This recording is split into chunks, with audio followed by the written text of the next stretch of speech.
اعوذ باللہ السمیع العلیم العظیم الحفیظ بوجہ الکریم وسلطانہ القدیم من الرجس الخبیث المخبث الشیطان اللعین الرجیم وقبیلہ ونفخہ ونفثہ وہمزہ بسم اللہ الرحمن الرحیم۔ تمام نبیوں کا سردار حضرت محمد صلی اللہ علیہ وآلہ وسلم اور تمام مذاہب کے سردار دین اسلام کے پیروکاروں، سلام علیکم۔ آج کی گفتگو جو ہے وہ حضرت سری سختی رحمۃ اللہ علیہ، آپ سلسلہ قادریہ، برکاتیہ، رضویہ، نوریہ کے 10ویں پیشوا ہیں۔ یوں آپ کہہ سکتے ہیں کہ بغداد میں آگے پھر جتنے بھی تصوف کے رستے کھلے ہیں ان سب کا منبع جو ہے وہ یہی، یوں کہہ سکتے ہیں۔ ان کا اصل نام جو ہے سری سختی رحمۃ اللہ علیہ کا اصل نام جو ہے وہ سر الدین ہے، ابو الحسن سر الدین، اور مشہور ہوئے سری سختی کے نام سے۔ ان کی تعلیمات پر اور آگے گفتگو کرنے سے پہلے میں نام پہ تھوڑا سا کر لوں، کیونکہ اصل میں ہوتا ہے یہ کہ اردو میں نام لکھا ہوتا ہے اور اس کے اوپر زیر زبر پیش جو ہے ضمہ کسرہ نہیں ہوتا، تو جو بیچارہ عام پڑھنے والا ہے وہ پریشان ہو جاتا ہے، کیونکہ بڑی ریسرچ کرنا پڑتی ہے تب جا کے پروننسیشن جو ہے وہ نکلتا ہے۔ تو کچھ ایسا ہوتا ہے کہ ہمارے معاشرے کے اندر کچھ مشہور ہو جاتا ہے اور ہم جو ہے وہ ریسرچ نہیں کرتے۔ میں ان لوگوں کو غلط نہیں کہتا، لیکن اتنا عرض کرنا چاہوں گا کہ جو مبلغین حضرات ہیں وہ پروننسیشن پہ ضرور دھیان دیا کریں۔ اس لیے وجہ یہ ہوتی ہے کہ وہ جب تقریر کر رہے ہوتے ہیں تو آگے جو لوگ بیٹھے ہوتے ہیں وہ ان کے پروننسیشن پر بہت غور کرتے ہیں، تلفظ جو ہے وہ ان کا کیسا۔ اس لیے آپ نے دیکھا ہوگا کہ امیر دعوت اسلامی اور فیضان مدینہ کی جتنی بکس آتی ہیں، جو وہ دیکھتے ہیں کہ یہ مشکل الفاظ ہیں، انہوں نے اس کے اوپر زیر زبر ضرور لگائی ہوتی ہے۔ کیوں؟ تاکہ کہ مبلغین جو ہیں جب بولتے ہیں تو بولتے ہوئے ان کو وہ کریکٹ پروننسیشن جو ہے وہ کر پائیں۔ تو اس لیے پہلے میں گفتگو کرنا چاہوں گا کہ یہ لفظ کے میننگ کیا ہیں اور اصل پروننسیشن جو ہے وہ کیا ہے۔ تو دیکھیے کہ اگر ان کا نام سر الدین ہے تو پھر ایک پروننسیشن اور مشہور پروننسیشن جو ہے، تلفظ جو ہے وہ ان کے نام کا سری ہے۔ سر الدین سری، سر کہتے ہیں راز، سر راز کو کہتے ہیں، اسرار، تو سر کہتے ہیں راز کو۔ یہ بھی عربی کا لفظ ہے، یہ مصباح اللغات میرے پاس ہے۔ تو سر بھی جو ہے یہ عربی کا لفظ ہے۔ ایک اور معنی بھی چل سکتا ہے جو میں نے لوگوں سے پروننس کرتے ہوئے دیکھا، ہو سکتا ہے کہ ان سے ویسے نکلا ہو، سری سختی، سری۔ یہ سری پروننسیشن بھی ٹھیک ہے کیونکہ اس کے میننگ ٹھیک ہے، لیکن یہ پھر عربی کا لفظ نہیں ہوگا۔ پھر سری جو ہے سین زبر سا رازری یا ری، سری جو ہے یہ سنسکرت کا لفظ بنے گا۔ یہ ہندی جن کی جو کتاب ان کی وید جس لینگویج میں ہے اس کا یہ ورڈ بنے، اس کا معنی ہوتا ہے سرداری، سری سرداری۔ تو ایک لفظ جو عام بولا جاتا ہے سیری، یہ سیری ٹوٹلی غلط ہے، یہ سیری تو بنا سکتا ہی نہیں، کیونکہ سیری کہتے ہیں وہ بکری جو ہوتی ہے نا، جب اس کو ذبح کیا جاتا ہے اس کے اوپر کے حصے کو سیری بولتے ہیں، تو وہ تو بن ہی نہیں سکتا۔ تو پھر آپ کے پاس ہوئے سری بول سکتے ہیں آپ اور سری بول سکتے ہیں، لیکن سری اس لیے کہ یہ بغداد میں رہتے ہیں، تو یہ جو لینگویج ہے یہ یہاں انڈیا کی ہے، تو اس لیے سب سے زیادہ قریب جو ہے وہ سری ہی بنے گا۔ ویسے ایک جگہ میں نے پیش بھی دیکھی ہے، ایک جگہ وہ اسر جو ہے نا، سر، تو یہ مصباح اللغات میں سر جو ہے وہ اسے دیکھ رہا تھا۔ سر کے ویسے کئی معنی جو ہیں وہ یہاں لکھے گئے ہیں، اسرہ تو بھی جو ہے وہ لکھا گیا ہے، لیکن سب سے بہتر جو ہے سر جو ہے ہتھیلی یا پیشانی کے خطوط، یہ لکیریں دیکھ رہے ہیں آپ، یہ اسرو، یہ اسے بھی، لیکن بہترین جو ہے وہ سری سقط۔ ایک لفظ جو ہے آگے سقطی جو ہے، یہ سقط یہ بھی عربی زبان کا لفظ ہے۔ آپ سین زبر سا قاف زبر کا تا کے اوپر جزم، سقط جو ہے یہ کہتے ہیں چپائے کی موت کو کہتے ہیں، چپائے کی موت۔ جب وہ چپایا مرتا ہے تو ایک دم سے زمین کے اوپر گر جاتا ہے، تو اس لیے جو چیزیں عام چیزیں جو بیچتا ہے اس کے لیے یہ لفظ بولا جاتا ہے۔ تو یہ اصل میں آپ کا کاروبار جو تھا، آپ کا کاروبار جو ہے وہ عام چیزوں پر مشتمل تھا، جو عام چیزیں ہوتی ہیں، جیسے آپ یوں کہہ سکتے ہو کہ کباڑیا کہہ لیں، یا آپ یوں کہہ لیں کہ عام استعمال کی چیزیں جو بڑی دکانوں میں نہیں ملتی۔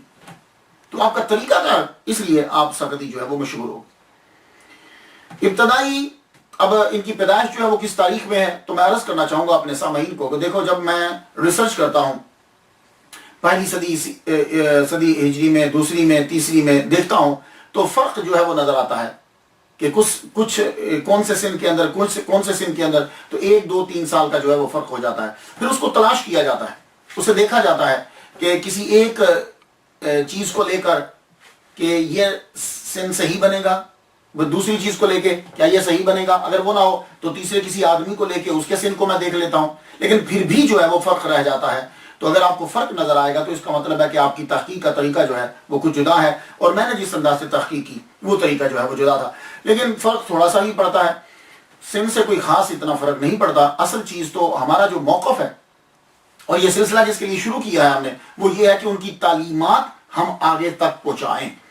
تو حضرت سری سقطی رحمۃ اللہ علیہ جو ہیں، آپ کا پیدائش کس سال میں ہوئی، کس تاریخ میں، تو 2 یا 3 سال کا فرق جو ہے وہ پڑتا ہے، قریب قریب میں بیان کر دیتا ہوں۔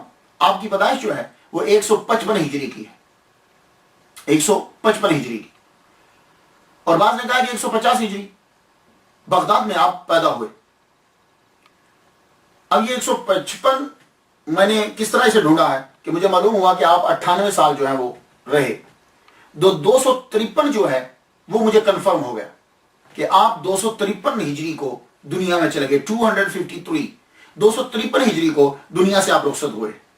طبقات قبرا صفحہ 74 جلد اس کی پہلی، طبقات صوفیہ حلیت العلیہ صفحہ اس کا 116 اور جلد نمبر 10ویں، لسان المیزان اس کا صفحہ 13 اور جلد نمبر جو ہے وہ 3۔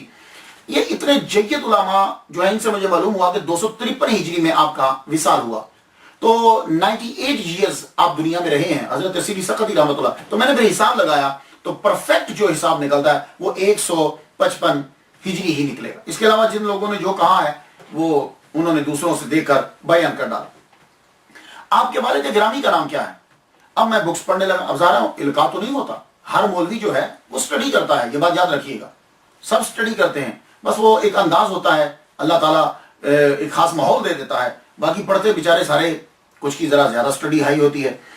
تو اب میں کتابیں جب دیکھنے لگا کہ ان کے والد گرامی کا نام کیا ہے، تو مجھے صحیح پڑھانا گیا، ایسے لگتا ہے جیسے کاتب کو بھی یقین نہیں تھا تو کاتب بھی بات کو گول کر گیا۔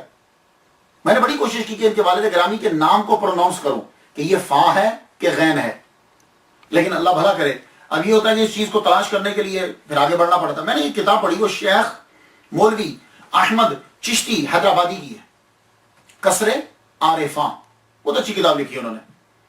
تو قصر عارفاں جو ہے، انہوں نے پھر کیا کیا کہ انہوں نے ان کے والد گرامی کے نام کو ایک ایک لیٹر کر کے لکھا، ایک ایک حرف کر کے لکھا، میم، غین، لام، سین۔ تو جب انہوں نے جدا کر کے لکھا تو اب مجھے سمجھ آ گئی کہ باقی کتابوں والوں نے جو گول مول کر دی ہے بات، اصل میں وہاں وہ غین ہے، فا نہیں ہے، لیکن ان کو بھی یقین نہیں تھا۔ تو ان کے والد گرامی کا نام حضرت مغلس رحمۃ اللہ علیہ۔ تو حضرت سری سقطی رحمۃ اللہ علیہ جو ہیں بہت عظیم خاندان کے ہیں، انہی کے بھانجے ہیں حضرت جنید بغدادی رحمۃ اللہ علیہ۔ حضرت جنید بغدادی رحمۃ اللہ علیہ، ان کی جو والدہ ہیں، حضرت جنید بغدادی رحمۃ اللہ علیہ کی جو والدہ ہیں وہ ان کی سگی بہن ہیں۔ تو حضرت جنید بغدادی رحمۃ اللہ علیہ مرید بھی ہیں، خلیفہ بھی ہیں، بھانجے بھی لگتے ہیں۔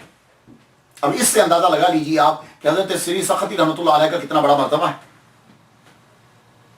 تو آپ نے حضرت سری سقطی رحمۃ اللہ علیہ نے بیعت کی جو ہے حضرت معروف کرخی رحمۃ اللہ علیہ کی بیعت کی، اور دوسرے وہ صاحب جن سے سب سے زیادہ فائز لیا ہے آپ نے، وہ حضرت حبیب رائی رحمۃ اللہ علیہ۔ وہ جو کل میں نے جو پچھلی تقریر کے اندر جو واقعہ بیان کیا تھا یتیم کا، وہ ان کے ساتھ بھی ملایا جاتا ہے، لیکن اکثر میں جب سٹڈی کرتا ہوں اولیاء کرام کی سیرت کی تو کرامتیں ایک دوسرے کے اندر بیان کرتے رہتے ہیں، اور جس کا جو بڑا تھا وہ کرامت بیان کرتے ہوئے ادھر داخل کر دی ہو۔ یہ بھی ہو سکتا ہے کہ سیم کرامت ان سے ہوئی ہو، لیکن ایسا کم ہی اتفاق ہو سکتا ہے۔ اب سوال یہ ہے کہ یہ تصوف کی جانب کب بڑھے؟ جب یہ کاروبار کرتے تھے، عام چیزوں کو فروخت کرتے تھے، تو پھر تصوف کی طرف کیسے آگے؟ یہ تو بزنس کرتے تھے۔ تو بس جو آدمی اچھی خصلت کا ہوتا ہے وہ جہاں بھی ہو اللہ پاک اسے چن لیتا ہے، کسی نہ کسی بہانے سے اسے چن لیتا ہے. وہ کسی جگہ بھی ہے اس کو لے آئے گا. جیسے آج کل امریکہ کرتا ہے، پوری دنیا کے اندر کہیں بھی کوئی خوبی کا آدمی ہے تو وہ آپ کے ملک میں ہے، کسی ملک میں ہے، مقابلے کروائے جاتے ہیں اور وہاں سے وہ چک کے لے آتا ہے. اللہ پاک چن لیتا ہے، بندہ کہیں بھی پڑا ہوا. یہ بغداد کے بازار کے اندر ان کی دکان ہے، لیکن آپ کو میں بتاؤں یہ اپنی دکان کے اندر بیٹھے ہوئے بھی نوافل کو پڑھتے رہتے ہیں. اب ایک جگہ میں پڑھ رہا ہوں کہ یہ 1000 نفل پڑھتے تھے. اب یہ 1000 نفل جو ہے نیٹ کے اوپر، اس کے اوپر بہت گفتگو ہوئی ہے.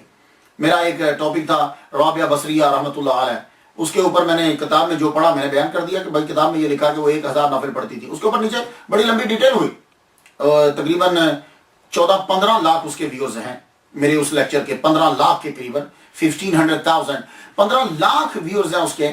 اس پہ ایک طویل گفتگو ہے کہ یہ 1000 نفل کیسے ہو سکتے ہیں. پھر اس صاحب نے کیا کیا کہ بتایا کہ اگر 1 منٹ کے اندر بھی ایک نفل پڑھا جائے، بہت تیز، ویسے تو 2 منٹ لگتے ہیں، تو پھر بھی ٹائم کوئی نہیں بچتا. یہ ایسے کیسے ہوا؟ پہلی بات تو یہ ہے کہ جو کتاب میں لکھا تھا بیان کر دیا. دوسری بات میں آپ کو بتاؤں کہ اس طرح تو پھر بہت سارے سوال ہوں گے، جیسا کہ بزرگان دین بیٹھے ہوئے ہیں، ایک دم سے ان کا من چاہا کہ خانہ کعبہ پہنچے. 870 مائل کا، بھی میں بتایا پچھلے لیکچر میں، 870 مائل کا سفر چشمے زدن میں طے کر لیا. تو پھر تو یہ بھی حساب لگاؤ کہ اگر 870 مائل بغداد سے بنتا ہے اور 1 مائل چلتے ہو اگر اتنے لگیں تو 870 مائل رات میں کیسے ہو سکتے ہیں؟ پھر یہ بھی حساب کرنا پڑے گا. پھر وہ جو کتابوں میں اندر لکھا ہوا ہے کہ بیت المقدس کے اندر ایک صاحب بیٹھے ہوئے تھے، انہوں نے ایک نماز سے دوسری نماز کے بیچ میں پورا قرآن مجید پڑھ دیا، اس پر بھی پھر اعتراض ہوگا. پھر یہ اعتراض ہوگا محمد صلی اللہ علیہ وآلہ، پھر یہ ہر چیز پر اعتراض ہوگا. طے مکانی پر بھی ہوگا، طے زمانی پر بھی ہوگا، ان تمام چیزوں پر ہوگا. اور دوسری بات ہے کہ آدمی حساب لگانے لگ جاتا ہے، جی جناب اگر وہ 1000 رکعت پڑھتے تھے تو پھر وہ ریسٹ روم کب جاتے تھے، کھانا کب کھاتے تھے، کھانا کھانے کا اتنا ٹائم، ریسٹ روم جانے کا اتنا ٹائم، کپڑے بدلنے کا اتنا. اللہ کے بندو، تم لوگ اپنے اوپر قیاس کر رہے ہو ان کو. وہ لوگ تو 1 ماہ 2 ماہ تک کچھ کھاتے ہی نہیں تھے، وہ تو مسلسل روزے سے رہتے تھے. وہ تو روٹی بھی کھاتے تھے تو سوکھی پانی میں ڈبو کے کہ کہیں پکانے میں دیر نہ لگ جائے. تو اپنے ٹائم بیچ میں نہ ڈالو گے. پھر میک اپ کا بھی ٹائم ڈالو، میک اپ پہ 3 گھنٹے لگتے ہیں، پھر یہ بھی چیزیں بیچ میں ڈالیں گے. دوسروں سے ملنے کا ہی نا ان لوگوں کا. اور پھر ایک بات اور ہے کہ وہ لوگوں نے جب نوافل پڑھے تو وہ رہتے ہی اسی کام میں تھے، فرض ادا کیا اور اس میں پڑھا، اور اللہ تعالیٰ برکت دے دیتا ہے. یہ بات یاد رکھیے گا کہ نوافل زیادہ تر جو لوگ پڑھتے ہیں الحمدللہ رب العالمین، اور اس کے بعد ایک مرتبہ قل هو اللہ پڑھا تو ہو سکتا. اور پھر یہ بھی ہے کہ یہ نہیں لکھا ہوا کہ انہوں نے پوری زندگی ہر روز 1000 نفل پڑھے، یہ نہیں لکھا ہوا. وہ جب انہوں نے دیکھا تو 1000 نفل جو ہے وہ انہوں نے پڑھے. تو پاسبلٹی ہو سکتی کہ اللہ تعالیٰ نے ان کے ٹائم میں برکت دی ہو، کچھ ایسا ہو سکتا ہے. جیسے طے زمانی اور طے مکانی ہے، ورنہ پھر ہمیں ہر ایک چیز سے جو ہے وہ انکار کر دینا پڑے گا. جیسے لوگ جو ہیں قرآن مجید جو ہیں وہ پڑھتے ہیں، بہت سارے بزرگان دین کا یہ واقعہ ہے کہ انہوں نے اتنے گھنٹے میں پڑھ دیا اور اتنے گھنٹے میں، جبکہ آپ قرآن مجید کم از کم بڑی تیز بھی پڑھیں تو 10 منٹ ایک پارہ پہ لگتے ہیں. 7 منٹ بھی لگا لیجیے. تو خیر مجھے دلائل نہیں دے رہے، میں ویسے ایک بات کر رہا ہوں. آپ کے بارے میں بھی یہ مشہور ہے، کتاب میں لکھا، اور لکھنے والے بھی کوئی عام آدمی نہیں ہے، بہت بڑے اسکالر ہیں، وقت کے ولی اللہ ہیں جنہوں نے یہ لکھا ہے. خیر تو آپ اس دکان میں بیٹھ کے عبادت کیا کرتے تھے. ایک مرتبہ کیا ہوا کہ پورے بازار کی دکانوں کو آگ لگ گئی، آگ بھڑک اٹھی، آگ بھڑکی. تو آپ کو کسی نے جا کے بتایا کہ یار ساری دکانیں جل گئی ہیں. کہا لگا اچھا ہوا جان چھوٹی، یار میرا بھی مال جل گیا ہوگا، چھوڑو اس دنیا کے دھندے کو ہی چھوڑ دو. لیکن پھر بازار میں چلے گئے، دکان جا کے اپنی دیکھی تو وہ دکان بچی ہوئی تھی، ان کی دکان نہیں جلی. پریشان ہو گئے، الٹا پریشان ہو گئے. ورنہ آدمی جو ہے وہ خوش ہوتا ہے کہ میری چیز بچ گئی، الٹا پریشان ہو گئے، یار سب کی جل گئی، میری دکان کیوں نہیں جلی؟ وہ دکان کیسے جل جاتی؟ وہاں سارا دن بیٹھ کر تو آپ عبادت کرتے رہتے ہو، تو جہاں بیٹھ کر عبادت کرو گے وہ جگہ تو محفوظ رہے گی. تو سارا دن بیٹھ کے تو آپ عبادت کرتے رہتے ہیں، لیکن دیکھیے بس وہ دل پہ چوٹ ایسی لگی، خود ہی سارا مال اٹھا کر غریبوں میں تقسیم کر دیا. غریبوں میں جب تقسیم کر دیا، اور ایک اور بات بڑی تھی آپ کے بزنس کے اندر، یہ ان کو بیان کرنے کا مطلب ہی یہ ہوتا ہے کہ ہر آدمی جو کسی کیٹیگری کا سن رہا ہے وہ اس میں سے سبق لے. آپ بزنس جب کرتے تھے تو جب مال بیچتے تھے تو آپ مال کے اندر نفع بڑا کم لیتے تھے، نفع بہت کم لیتے تھے. اگر 10 روپے کی چیز ہے